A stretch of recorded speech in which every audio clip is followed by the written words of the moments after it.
사랑, 변함없는 사랑으로 유다 백성들과 함께 하시겠다. 그렇게 말씀을 해 주셨습니다.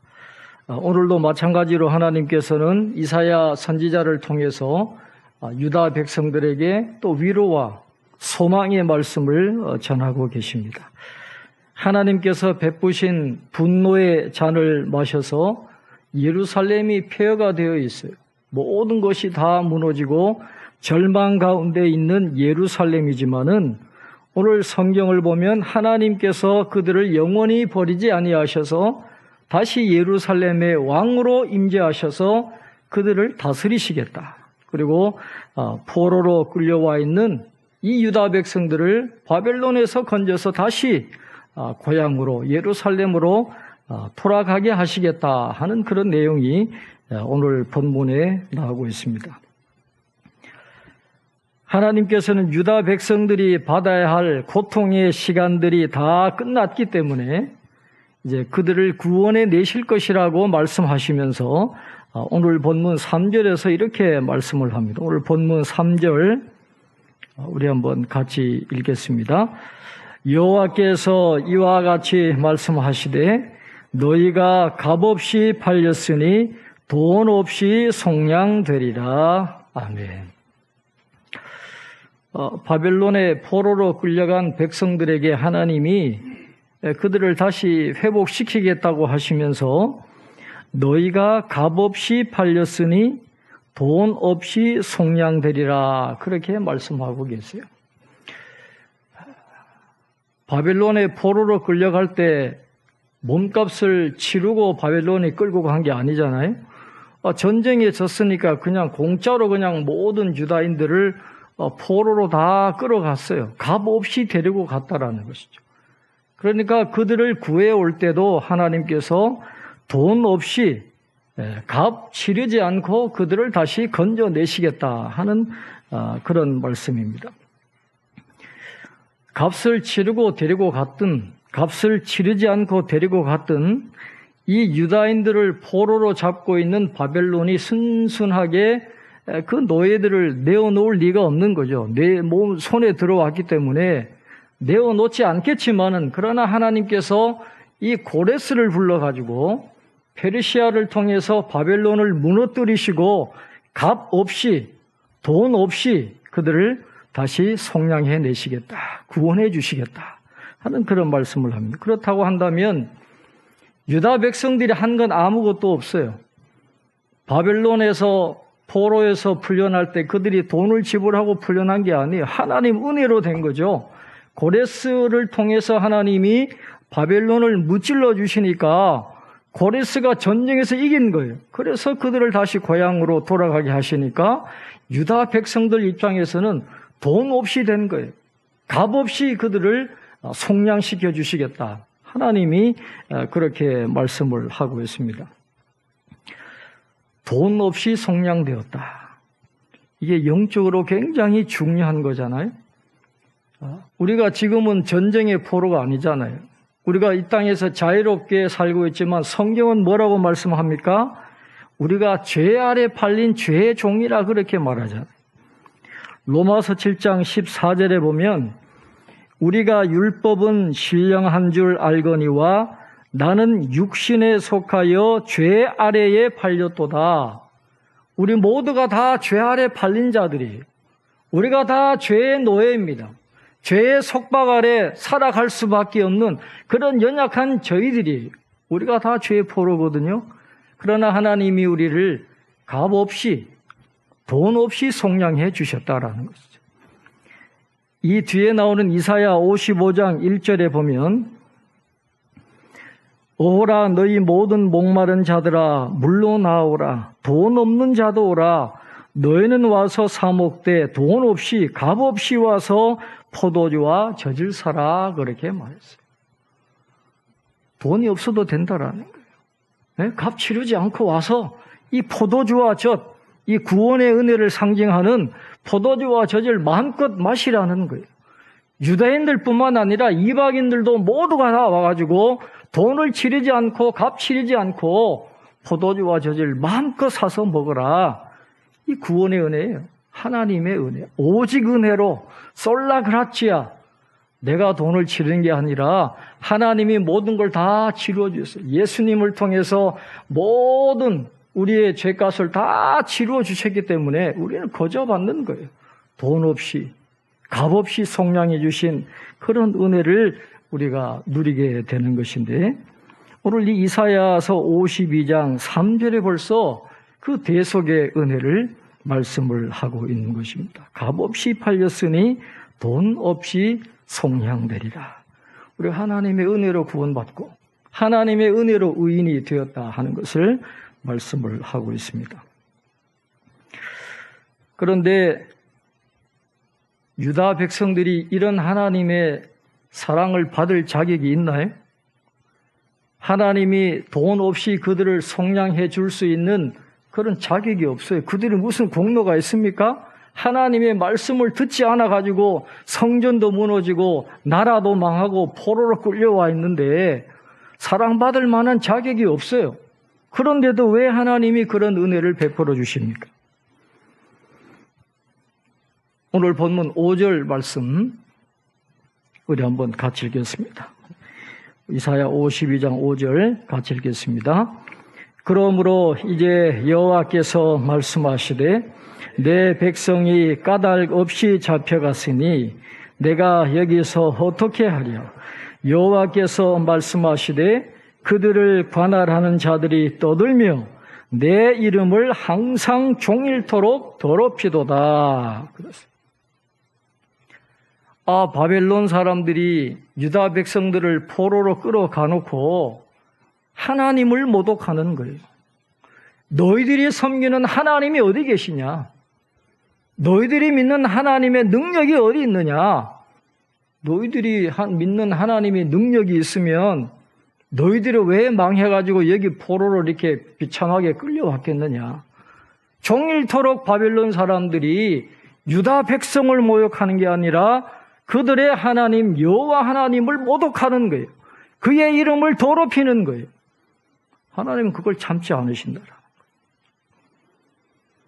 하나님이 자격 없는 이스라엘 백성들을 사랑하시고 구원해 내시는 이유는 그들이 착해서 그런 게 아니에요. 그들이 선하기 때문에 그런 게 아니에요. 그들과 함께하고 계시는 하나님의 이름이 더럽혀지니까 그 하나님의 이름 때문에 그들을 사랑하시고 구원해 내시는 것이지 유대인들이 이뻐서 그런 게 아니다라는 거죠. 사무엘상 12장 22절에 보면 여호와께서는 너희를 자기 백성으로 삼으신 것을 기뻐하셨으므로 여호와께서는 그의 크신 이름을 위해서라도 자기 백성을 버리지 아니하실 것이요. 그렇게 말했어요. 이스라엘 백성들이 그렇게 말을 안 듣고 그렇게 반역을 해도 하나님이 자기 백성으로 선택한 그 민족을 버리지 않는 이유는 그의 크신 이름을 위해서라도 그렇게 말씀하고 있어요. 하나님은 한 민족을 택하셔서 그들을 자기 백성으로 삼으셨습니다. 왜 그렇게 하셨을까요?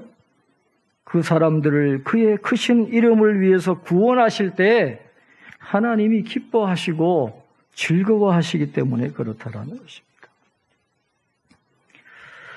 이 성경에서 나오는 하나님의 이름은 보통 하나님의 성품을 의미한다 그러잖아요. 인자하시고 오래 참으시고 노하기를 더디하시고 사랑이 많으시고 이런 하나님의 성품을 하나님의 이름으로 표현하는데 때때로 이 하나님의 이름은 다른 의미로 불려집니다. 그건 뭐냐 하면 하나님의 영광이 공개적으로 나타나는 것을 의미해요. 하나님의 이름은 하나님의 명성과 평판이 유명세처럼 공개적으로 드러나는 것, 그것을 하나님의 이름이 담고 있는 의미예요. 여러분, 출애굽의 핵심이 뭘까요? 왜 하나님이 출애굽의 역사를 일으키셨을까요? 그건 하나님의 명성이 세상에 알려지기를 원하셨기 때문에 그렇습니다. 출애굽기 9장 16절에 보면 내가 너를 세웠음은 나의 능력을 내게 보이고 내 이름이 온 천하에 전파되게 하려 하였음이니라. 10번의 재앙을 통해서 애굽을 심판하시고 홍해가 갈라지는 기적을 통해서 이 이스라엘 백성들을 구원하신 그 이유는 이스라엘 백성들에게 하나님의 놀라운 능력을 나타내 보여줄 뿐만 아니라 그 일을 통해서 하나님의 명성과 이름이 온 세상에 널리 선포되게 하심이었다라는 것입니다. 하나님은 자신의 명성이 알려짐을 크게 기뻐하세요. 온 백성이 하나님의 이름을 듣고 하나님을 인정하는 것을 하나님은 기뻐하신다라는 거예요. 그것 때문에 그의 크신 이름을 위해서 이스라엘 백성들을 버리지 아니하시고 끝까지 헤세드의 사랑으로 그들에게 은혜를 주신다는 것입니다. 하나님이 그들에게 은혜를 주시겠다 그랬는데 자신의 이름을 위해서 유다 백성들에게 어떤 은혜를 주시겠다고 말씀합니까? 자, 오늘 본문 7절 우리가 너무도 잘 아는 말씀인데요. 7절 말씀 한번 같이 읽겠습니다. 좋은 소식을 전하며 평화를 공포하며 복된 좋은 소식을 가져오며 구원을 공포하며 시온을 향하여 이르기를 내 하나님이 통치하신다 하는 자의 산을 넘는 발이 어찌 그리 아름다운가. 아멘. 이제 보통 왕이 행차를 하게 되면 전령을 미리 보내거든요. 전령을 미리 보내가지고 왕이 오신다, 왕이 행차하신다 미리 알려요. 그래서 준비하게 하는 그런 일들을 전령이 하는데 오늘 7절에도 하나님이 예루살렘에 다시 왕으로 임재하십니다. 왕이 되시기 위해서 예루살렘으로 다시 행차하시는데 그에 앞서서 전령을 미리 보내는 거예요. 소식을 전하는 전령을 미리 보내가지고 이 소식을 예루살렘에 전하게 하시는데 그 전령이 외치는 소식의 내용이 바로 오늘 본문 7절이에요. 하나님이 전령을 미리 보내가지고 예루살렘에 뭘 전하게 하십니까? 좋은 소식을 전하게 하신다. 오늘 7절에 나오는 좋은 소식은 평화와 구원과 똑같은 그런 의미입니다. 무엇이 좋은 소식이고 무엇이 평화고 무엇이 구원이라는 것입니까? 오늘 52장 7절을 가만히 보시면 시온을 향하여 이르기를 내 하나님이 통치하신다 하는 자의 산을 넘는 발이 어찌 그리 아름다운가. 전령이 외치는 좋은 소식은 다른 게 아니라 하나님이 너를 통치하신다. 이게 좋은 소식이에요.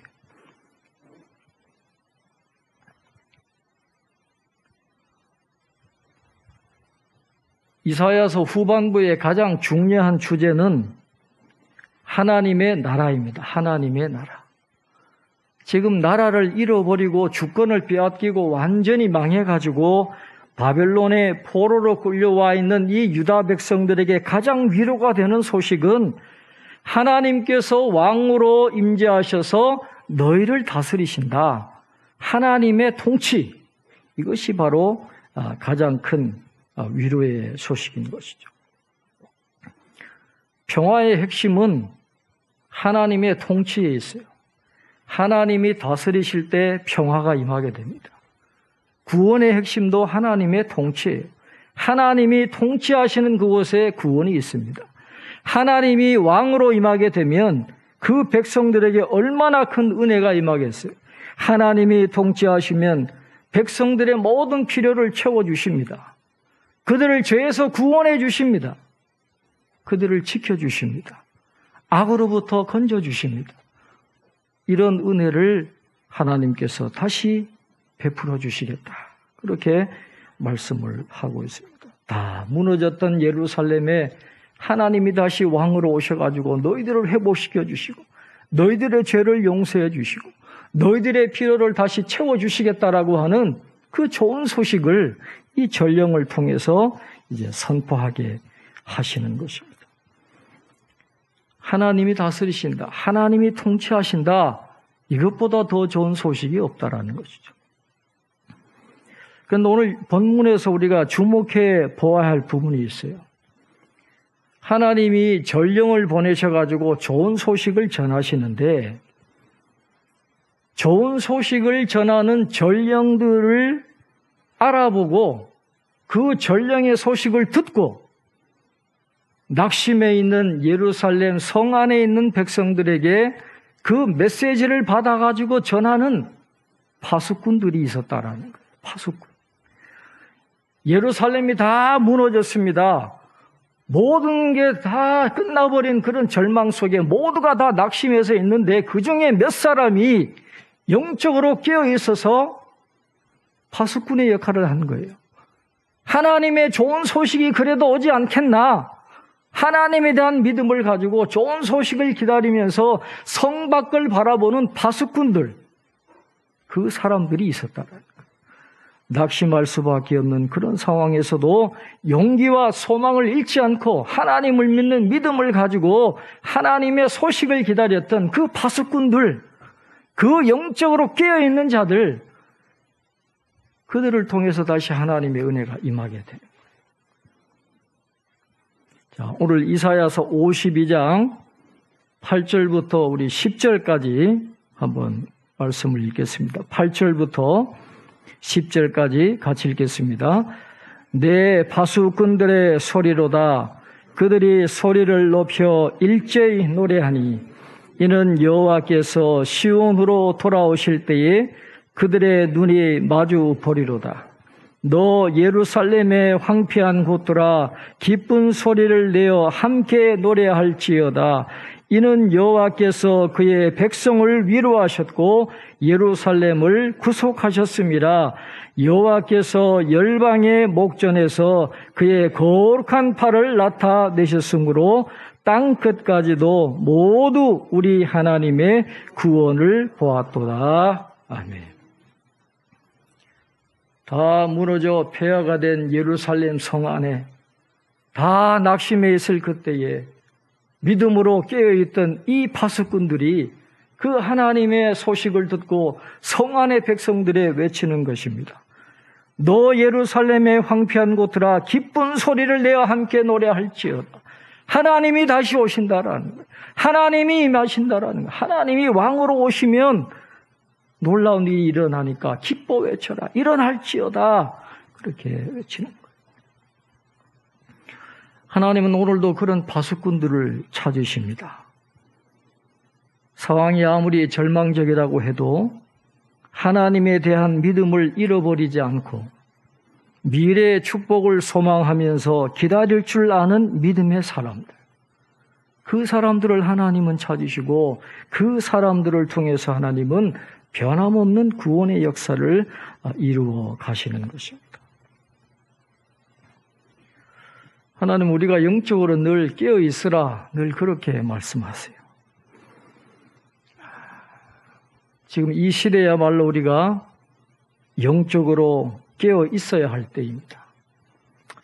장로는 기도해 주셨지만은 이 코로나19는 우연히 일어난 게 아니에요. 분명히 하나님의 뜻이겠어요. 이제 코로나19 이전 시대는 여러분 다시 오지 않습니다. 이제 코로나19로 이전으로 돌아갈 수가 없어요. 미국의 그 연구진이 발표한 바에 의하면 이 코로나19가 앞으로 4, 5년 더 갈 수 있다. 코로나 장거리 4, 5년 더 갈 수 있고 엔데믹이 될 수 있다. 주기적으로 때가 되면 반복되어서 인류와 함께 가는 그런 병이 될 거다. 그렇게 진단하기도 합니다. 이제 코로나19 시대가 지나면 세계화는 더 이상 없어요. 지금까지는 이 부자 나라가 우리만 잘 살면 되겠냐, 가난한 나라들과 더불어 같이 가야 되지 않느냐, 이 세계화를 이야기했거든요. 함께 교류하고 서로 연결해가지고 잘 사는 지구촌을 만들어야 되지 않겠느냐. 그래서 서로 개방도 하고 주고받기도 하고 무역도 하고 다 그렇게 살았는데 이제는 다 자국 우선주의로 돌아갑니다. 문을 다 닫아요. 이제는 부자 나라들이 자급자족하면서 문을 닫아버리면 가난한 나라들은 어떻게 살아갑니까? 이게 보통 일이 아니에요. 코로나19가 지나간 다음에 어떤 쓰나미가 닥칠지 우리는 알 수가 없다라는 것이죠. 지금 시대가 그런 시대입니다. 또 미국하고 중국이 저렇게 대립하면서 냉전 1.5 시대가 된다 그러잖아요. 세계 평화가 물 건너가는 거예요. 또 미국과 중국의 줄을 서가지고 또 대립하는 신냉전 시대가 이루어지게 되니까 이게 지금 보통 문제가 아니다라는 것이죠. 그러나 영적으로 보면 평안할 때가 더 위기입니다. 영적으로 보면. 여러분 가정에 걱정이 없으십니까? 가정도 평화스럽고 하는 일도 잘 되고 자식들도 잘 되고 자랑할 게 많고 그때가 위기예요. 영적으로 잘 되는 때가 영적으로 위기입니다. 깨어 잠들 때가 그런 위험성이 많다라는 것이죠. 고난과 어려움이 있을 때 그럴 때 영적으로 깨어 있고 하나님을 붙잡을 수 있기 때문에 평안한 것은 오히려 영적으로 위기가 될 수 있다라고 하는 것이죠. 때로 우리에게도 예루살렘이 무너지는 것 같은 감당할 수 없는 그런 어려움이 갑자기 닥쳐올 때도 있잖아요. 코로나19가 이렇게 창궐하리라고 누가 생각했어요? 한순간에 세계 문이 닫히고 다 지금까지의 패러다임이 다 무너지는 이런 일들이 일어날 거라고 누가 생각을 했습니까? 우리 생애에도 그런 일들이 반드시 오게 되어 있어요. 그런데 고난을 당하는 분들은 이렇게 질문합니다. 광야의 끝이 언제 올까요? 고난이 끝나는 그런 조짐이 보이지 않는다는 거예요. 왜 내 인생은 이렇습니까? 내 인생은 그냥 이렇게 끝나는 겁니까? 그렇게 절규하는 그런 분들이 많이 있어요. 그런데 그렇게 생각하는 데에는 하나님을 오해해서 그래요. 여러분, 우리는 우리의 생각대로 자꾸 판단하려고 그래요. 우리는 우리가 원하는 어떤 것들을 자의적으로 막 만들어요. 하나님이 이걸 해 주셔야 되는데 이 광야의 길이 끝날 텐데 그래서 그것이 오냐 안 오냐 그걸 기준으로 해가지고 이 광야의 생활이 끝났느냐 안 끝났느냐 그렇게 판단하려고 한다라는 것이죠. 그러나 그건 우리 생각이죠. 하나님의 관점은 다르잖아요. 예수님 한번 생각해 보세요. 겟세마네 동산에서 예수님 뭐라고 기도하셨어요? 이 잔을 내게서 옮기시옵소서. 그렇게 간절하게 이 잔을 내게서 옮겨달라고 그렇게 기도했지만은 그 기도는 외면당했어요. 죽음을 당했어요. 죽음이란 게 뭐예요? 끝이잖아요. 절망이에요. 더 이상 희망이 없는 거죠. 그런데 그게 끝이 아니다라는 거예요. 그 죽음을 재료로 해서 하나님은 부활의 역사를 만들어 가시는 거예요. 인간의 고통과 절망의 그 순간에 그것이 끝이 아니라 하나님은 그것을 재료로 해서 놀라운 역사를 만들어 가시기 때문에 우리가 꼭 기억해야 될 것은 광야의 길을 걸어가는 우리에게 의미 없는 고난은 없다라는 거예요. 어떤 고난이라도 하나님의 뜻이 있어요. 그리고 고난 가운데 우리가 광야 길을 갈 때 하나님 우리와 함께 하신다라는 거예요. 그리고 그것을 재료로 하나님은 놀라운 역사를 반드시 일으켜 주신다. 새 일을 행하실 것이다라고 하는 그런 믿음의 고백을 갖고 살아가는 거예요. 하루하루 한 걸음 한 걸음 그 고난의 길을 헤쳐나가는 것이 바로 파수꾼으로 끼어 있는 것이고 그런 사람들을 통해서 하나님의 구원의 역사가 이루어져 나간다라는 것입니다. 오늘 저와 여러분이 그런 파수꾼이 되기를 바랍니다. 눈을 들어서 하나님의 그 기쁜 소식을 기대하고 선포해 줄 수 있는 그런 믿음의 사람들이 되기를 바랍니다. 이제 하나님께서 왕으로 예루살렘에 임하실 것입니다. 장래에 하나님의 축복이 다시 올 거예요. 그리고 포로로 끌려갔던 바벨론에 끌려갔던 유다 백성들이 다시 고향으로 돌아올 텐데, 예루살렘으로 돌아올 텐데 그냥 돌아와서는 안 돼요. 하나님이 그들에게 요구하는 게 두 가지가 있어요. 준비해야 돼요.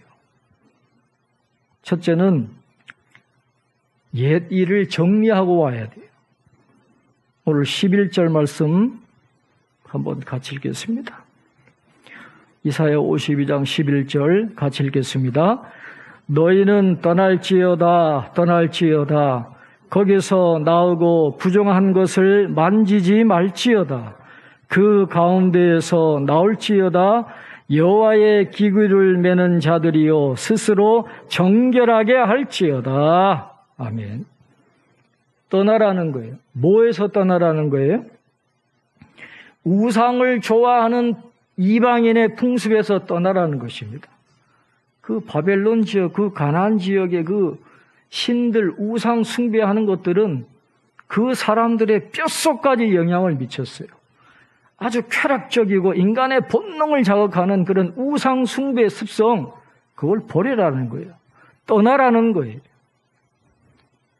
그래서 하나님과의 관계 회복을 다시 준비하기 위해서는 이런 잘못된 과거의 습관들을 버려야 됩니다. 여러분, 오늘 우리의 우상은 무엇입니까? 우리는 우리를 압제하는 죄와 중독에서 벗어나야 돼요. 돈과 명예와 권력을 우상으로 섬기는 바벨론을 떠나서 하나님이 통치하시는 정결한 도구가 될 때에 하나님의 놀라운 은혜를 입게 될 것입니다. 그 다음에 두 번째는 하나님을 신뢰하는 믿음을 가져야 된다는 겁니다. 12절 말씀, 12절 같이 한번 읽겠습니다. 여호와께서 너희 앞에서 행하시며 이스라엘의 하나님이 너희 뒤에서 호위하시리니 너희가 황급히 나오지 아니하며 도망하듯 다니지 아니하리라. 아멘. 바벨론이 비록 강대국이라 할지라도 인간적으로 보면 도저히 불가능한 일이지만은 하나님이 하시겠다라는 거예요. 그리고 바벨론에서 나올 때 너희들이 옛날에 출애굽할 때처럼 황급하게 나오지 않도록 하나님이 앞에서 행하시고 너희 뒤에서 호위해 주시겠다. 그래서 천천히 여유를 가지고 올 수 있도록 하나님이 역사하실 테니까 그 하나님을 믿으라는 거예요. 신뢰하면서 따라오라 하는 것입니다. 그래서 여호와께서 너희 앞에서 행하시며, 이건 인도하심을 이야기하잖아요. 앞에서 인도해 주시고, 하나님이 너희 뒤에서 호위하시리니, 이건 보호를 뜻하는 거예요. 그래서 하나님이 그의 백성들에게 베풀어 주시는 그 모든 은혜를 세 단어로 표현하면 인도, 보호, 공급하시니, 우리를 인도하십니다. 우리를 보호해 주십니다. 필요한 것들을 공급해 주십니다. 그 은혜를 줄 테니까 염려하지 말라. 그래서 우상 숭배하는 것 벗어나고 이제 천성을 향해서 가는 나그네들로서 하나님을 신뢰하며 따라오라는 거예요. 그러면 하나님이 예비하신 그런 은혜를 누리도록 도와주시겠다.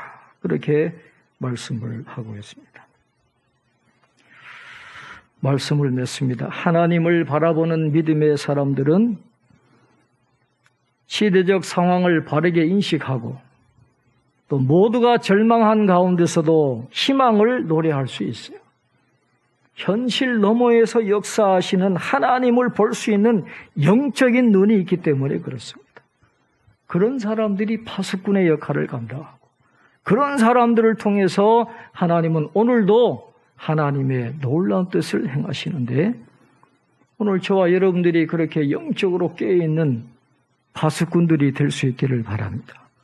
절망 가운데도 희망을 볼 수 있고, 희망을 선포할 수 있고, 앞으로 이루어질 그 하나님의 나라를 위해서 우리가 있는 곳에서 그 하나님의 나라를 준비하는 그런 영적인 파수꾼이 되어서 오늘 이 시대에 원하시는 그런 하나님의 사람들로 승리하며 살아가는 저와 여러분 되시기를 주님의 이름으로 축원합니다.